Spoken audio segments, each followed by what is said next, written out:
오늘 우리에게 주신 하나님 말씀은 스가랴 5장 1절에서 3절입니다. 오늘 스가랴 5장과 6장을 같이 볼 텐데 먼저 5장 읽겠습니다. 1절에서 3절 1316페이지 우리 같이 읽겠습니다. 5장 1절에서 3절입니다. 시작. 내가 다시 눈을 들어 본즉 날아가는 두루마리가 있더라. 그가 내게 묻되 네가 무엇을 보느냐 하기로 내가 대답하되 날아가는 두루마리를 보나이다. 그 길이가 20규빗이요 너비가 10규빗이니이다. 그가 내게 이르되 이는 온 땅 위에 내리는 저주라. 도둑질하는 자는 그 이쪽 글대로 끊어지고 맹세하는 자는 그 저쪽 글대로 끊어지리라 하니. 아멘. 오늘 새벽에 예배하신 하나님의 은혜가 우리 성도님들께 함께 하시기를 예수님 이름으로 축복합니다. 아멘.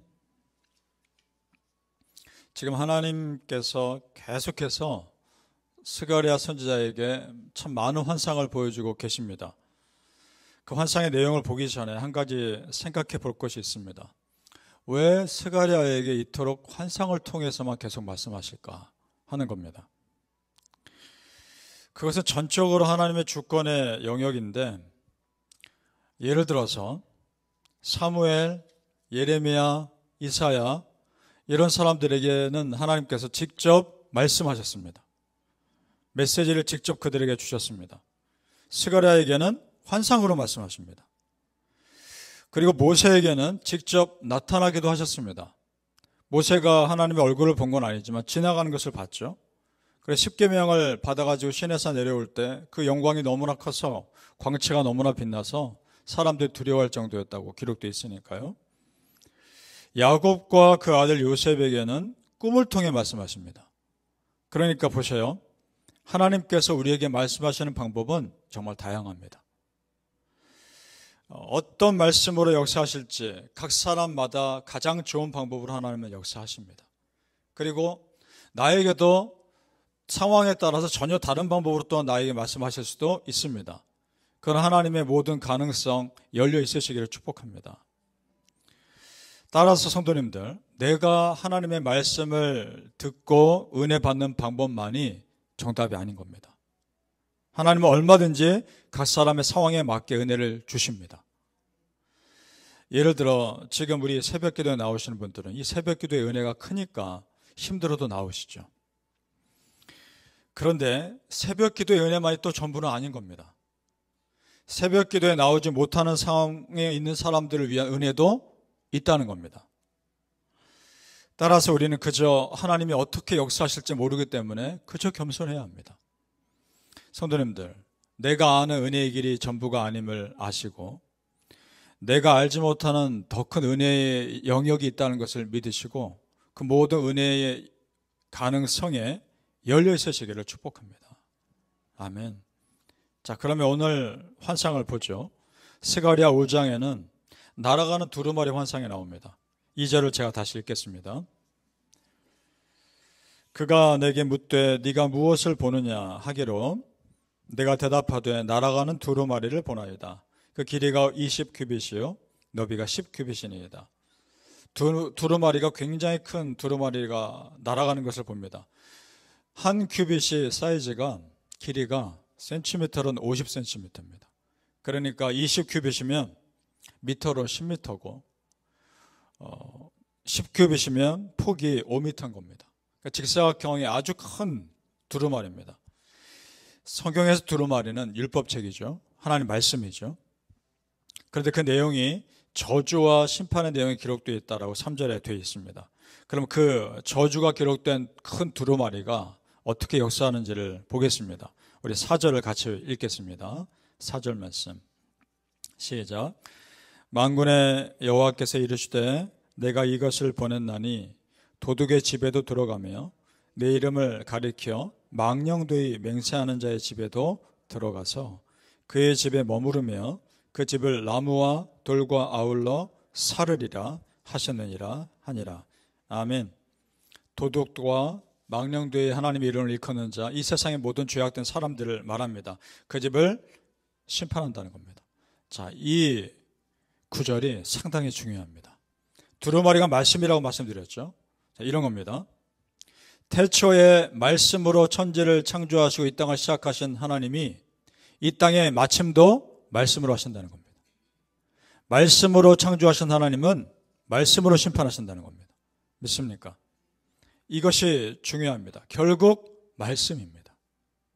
기적도 중요하고 꿈과 환상 같은 신비로운 은혜 체험도 물론 중요하지만 정말 중요한 것은 하나님의 말씀입니다. 그래서 말씀 앞에 내가 바로 서는 것이 참으로 중요합니다. 기적과 꿈과 환상은 말씀 앞에서 어디까지나 보조 역할일 뿐입니다. 하나님의 구원 사역은 말씀으로 시작해서 말씀으로 마치는 겁니다. 왜냐? 그 구원의 핵심이신 예수님이 태초에 말씀으로 계셨기 때문입니다. 그래서 요한복음 1장 이렇게 기록되어 있죠. 태초에 말씀이 계시니라.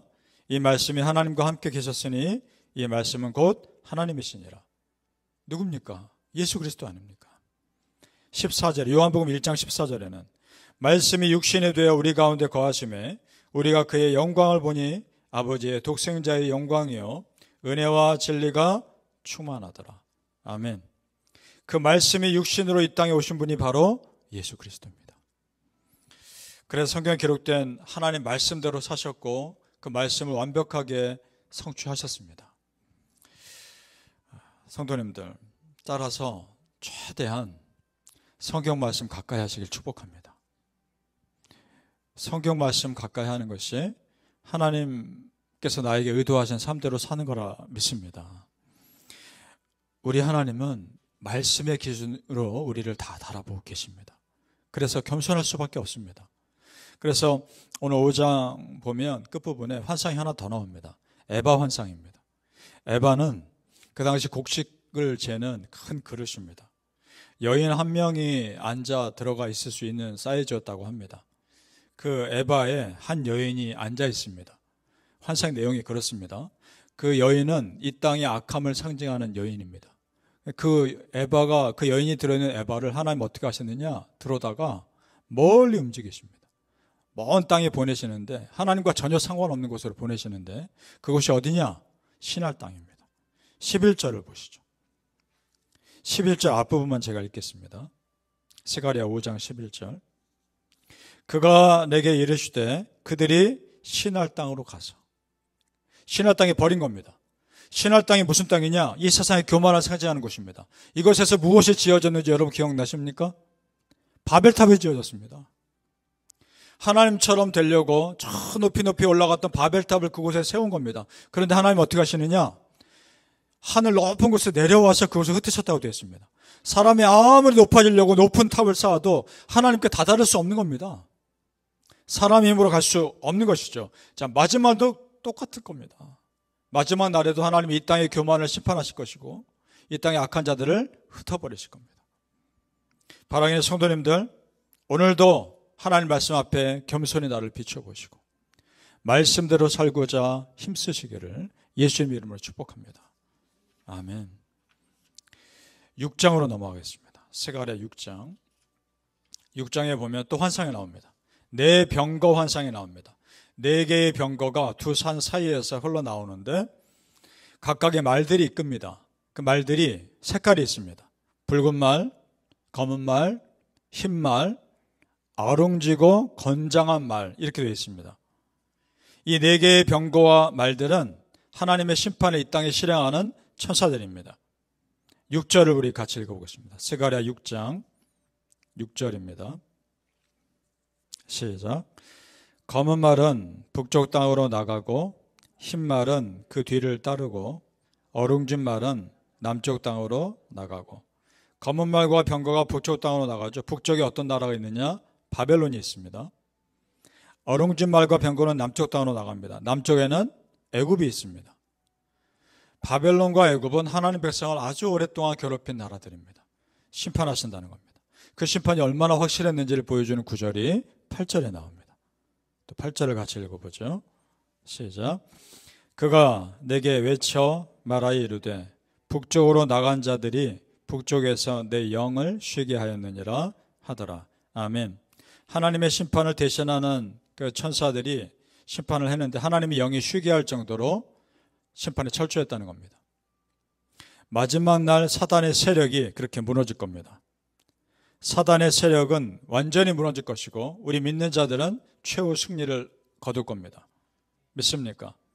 성도님들, 우리 크리스천은 최후 승리를 믿으며 사는 사람들입니다.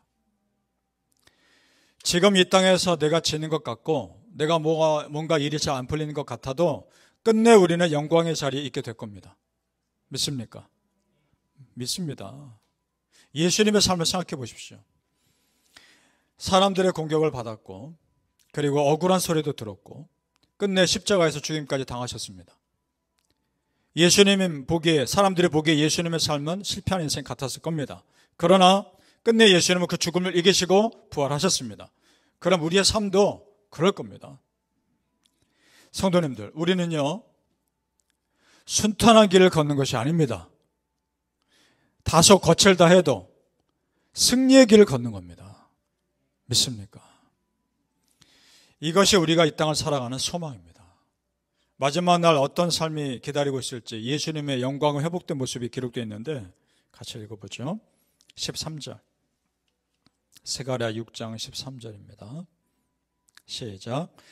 그가 여호와의 전을 건축하고 영광도 얻고 그 자리에 앉아서 다스릴 것이요 또 제사장이 자기 자리에 있으리니 이 둘 사이에 평화와 은원이 있으리라 하셨다 하고. 아멘. 마침내 예수님이 받으실 영광스러운 모습입니다. 예수님이 친히 완성하신 성전에서 영원한 왕으로 다스릴 겁니다. 그리고 또한 동시에 영원한 제사장으로서 우리의 예배를 인도하실 겁니다. 그렇게 계실 겁니다. 마찬가지입니다. 이 땅에서 우리가 잠깐 부대껴도 우리에게는 저 천국에서의 영원한 삶이 기다리고 있습니다. 믿습니까? 바라기는 성도님들, 마지막 날이 우리에게는 두려운 날이 아니라 저 영원한 천국에 기다리고 있는 영광스러운 날이 될 것임을 믿으시고 지금 이 땅에서 삶을 잘 믿음으로 견뎌내시기를 예수님의 이름으로 축복합니다. 아멘. 기도하겠습니다. 아버지 하나님 감사합니다. 마지막 심판의 날이 우리 믿는 자들에게는 두려운 날이 아니라 저 천국에 들어가는 영광스러운 날이 될 것임을 믿습니다. 우리에게 예비하신 그 영광스러운 삶, 그것을 기대하며 이 땅에서의 부대낌을 잘 이겨내게 하여 주시옵소서. 예수님도 고난당하셨습니다. 예수님도 억울한 소리 당하셨고 예수님도 죽임 당하셨습니다. 그러나 끝내 그것을 승리로 바꾸셨습니다. 예수 믿는 삶을 살아가는 우리에게도 나에게 그런 삶이 있다 할지라도 끝내 이기게 하여 주시옵소서. 지금 이 순간을 잘 믿음으로 감당케 하여 주시며 저 마지막 날 하나님 앞에 서서 영광스러운 그 땅에 들어가게 하여 주시옵소서. 감사하며 예수님의 이름으로 기도합나이다. 아멘.